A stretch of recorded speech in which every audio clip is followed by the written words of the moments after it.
Hey yo Tamagon, seperti biasa bagaimana kabar kalian di minggu ini? Semoga semuanya baik-baik saja ya.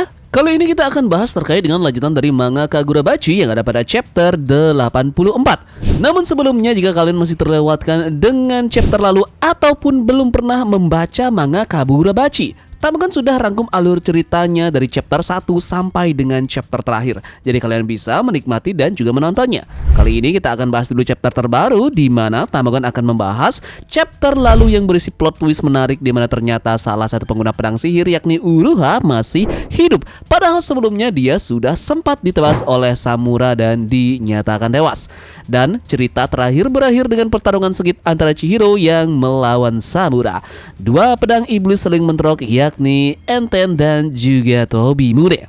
Sudut pandang dari mereka berdua di sini berbeda, di mana Samura ingin membunuh semua pengguna pedang, sedangkan Chihiro malah sebaliknya, yakni ingin menghancurkan semua pedang sihir yang ada. Pedang Enten kemudian bangkit dan mempunyai aura yang sedikit berbeda dari sebelumnya, dan chapter inilah kita menemukan kemampuan luar biasa dari pedang ini yang sudah dibangkitkan oleh Chihiro. Nah, seperti biasa, Tamagon butuh dulu semangat kalian dengan cara like dan share video ini jika kalian suka dengan pembahasannya. Kagurabachi chapter 84 mendapatkan judul yang terluka. Di sini kembali diceritakan tentang tujuan sekarang dari Chihiro adalah untuk menghancurkan semua pedang iblis. Di sini pun dijelaskan bahwa Enten adalah satu-satunya pedang iblis ciptaan dari ayahnya setelah perang. Pedang ini mampu mematahkan pedang sihir yang lainnya, dan pasti itu yang dipikirkan oleh pembuatnya yakni Rukuhira. Di sini Samura kembali ngeyel dengan bacotan yang dikatakan oleh Chihiro terkait dengan menghancurkan semua pedang sihir hanyalah sebuah mimpi. Dia pun bilang bahwa meski melawan pedang sihir Tobimune miliknya, dia tidak akan bisa melukainya sedikit pun. Jadi meski Chihiro ini mempunyai kekuatan seperti itu, beban ini dari masa lalu dan dia tidak akan bisa berbuat apa-apa dan tak perlu memikul hal yang berat itu lagi. Chihiro tentu benar-benar kesal mendengarnya dan bilang bahwa dia adalah anak dari Rokuhira, seorang anak yang memang dari pembuat pedang sihir tersebut. Nah, kemudian tak panjang lebar, Samura yang malas mendengar ocehan dari anak brengsek ini kemudian langsung menghunuskan pedangnya ke arah dari Chihiro. Chihiro kemudian merasakan aura mengerikan yang dikeluarkan oleh pedang Tobimune yang memang benar-benar ingin menghancurkan pedang Enten. Pertarungan pun tak dapat terelakkan lagi di sini, dan masing-masing pengguna melakukan analisis terhadap pedang lawannya, di mana Samura berkata bahwa kemampuan yang dimiliki oleh koi hitam milik Enten ini benar-benar sama seperti gagaknya. Apakah itu dasar kekuatan dari pedang sihir tersebut? Atau bisa jadi salah satu kemampuan pedangnya adalah menyerap crow dari Tobimune tanpa memecah alirannya. Sementara itu, di sisi yang lainnya, Chihiro juga menganalisis kemampuan pedang dari musuhnya, di mana dia bilang jika dia tak bisa melukai pedang tersebut, maka tujuan utamanya untuk menghancurkan semua pedang sihir akan hanya menjadi mimpi belaka. Di sini Chihiro kembali mengingat kata-kata dari Samura bahwa hanya aku dan Sword Master lah yang harus mati, dan itu hanya jalan satu-satunya. Setelah hal tersebut, disinilah Chihiro berteriak dengan bilang bahwa dia akan menunjukkan kemampuan dari pedang Enten yang akan melampaui batasnya saat ini. Kita pun diperlihatkan aksi epik pertarungan pedang memukau antara dua pengguna pedang sihir ini, di mana pertarungan mereka kali ini terlihat sedikit imbang. Namun di sini pun terlihat beberapa luka yang diterima oleh Chihiro dengan tangannya yang sedikit mengeluarkan darah. Ternyata ini memang salah satu target dari Samura, karena dengan tujuan agar Chihiro ini tidak bisa untuk memegang pedangnya. Nah, disinilah ada sebuah ingatan dari Chihiro yang dikatakan oleh teman-temannya bahwa saat Samura ini menggunakan pedang sihirnya, itu bahkan sama sekali tak mempunyai celah untuk melukainya. Di sini pun dijelaskan bahwa bulu penghancur milik pedang Samura ini sama dengan ikan mas kokinya, di mana mereka dapat membaca detail bentuk apapun yang disentuh dalam semenit terhadap lingkungan sekitar. Ini bisa jadi juga mereka bisa mendeteksi suhu, suara, dan juga udara dan memberinya indera ruang secara alami. Jadi, dengan kata lain, jika bulunya tak mendeteksi seseorang, maka dipastikan orang tersebut masih bisa untuk menghindarinya. Jadi meski Tuan Samura ini bisa mendeteksi seseorang dari perpindahan fisik udaranya tanpa penglihatan, itu akan membuat seseorang bisa untuk menghancurkannya dari dalam.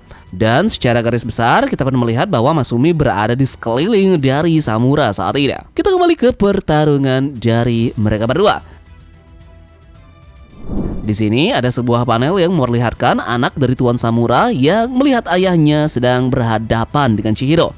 Disinilah kemampuan menarik dari Chihiro diperlihatkan, di mana dia menggunakan kemampuan Zuzaku. Kemampuan ini ternyata bisa untuk memulihkan telapak tangannya yang sudah terluka parah. Dan Samura juga terlihat sudah tahu bahwa teknik yang digunakan oleh Chihiro ini sudah menjiplak teknik miliknya.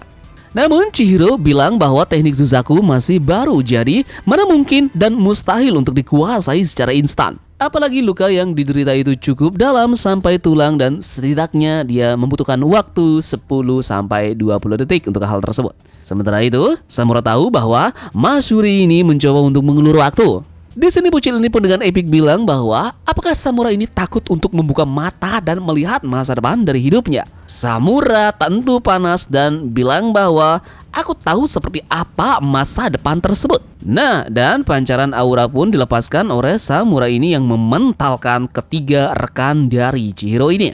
Narator bilang bahwa Masumi bisa jadi musuh terkuat dari Samura, namun meski begitu, mereka hanya bisa menahan dia selama 3 detik. Nah, dengan waktu yang super mepet inilah, Chihiro akhirnya kembali bisa untuk menarik pedangnya kembali karena bantuan dari mereka semua. Namun, betapa kagetnya Samura bahwa Chihiro bukan memulihkan tangannya, melainkan dia hanya fokus pada serangan kali ini.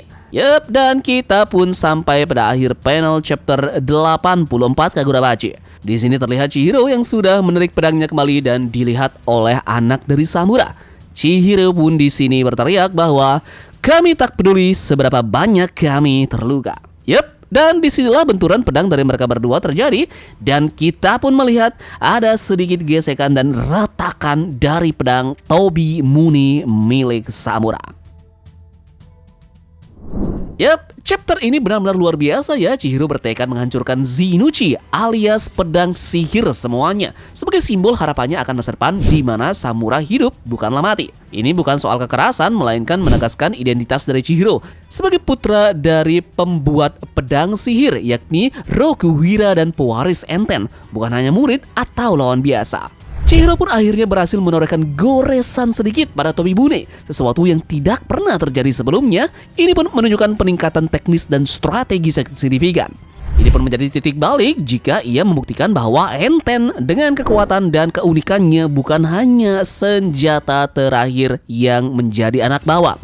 Chihiro pun menyerap teknik dari Crow milik Samura sambil membangun koneksi mendalam dengan Enten. Ini menunjukkan adaptasi gila serta pemahaman tinggi terhadap ritme permainan dan pertarungan.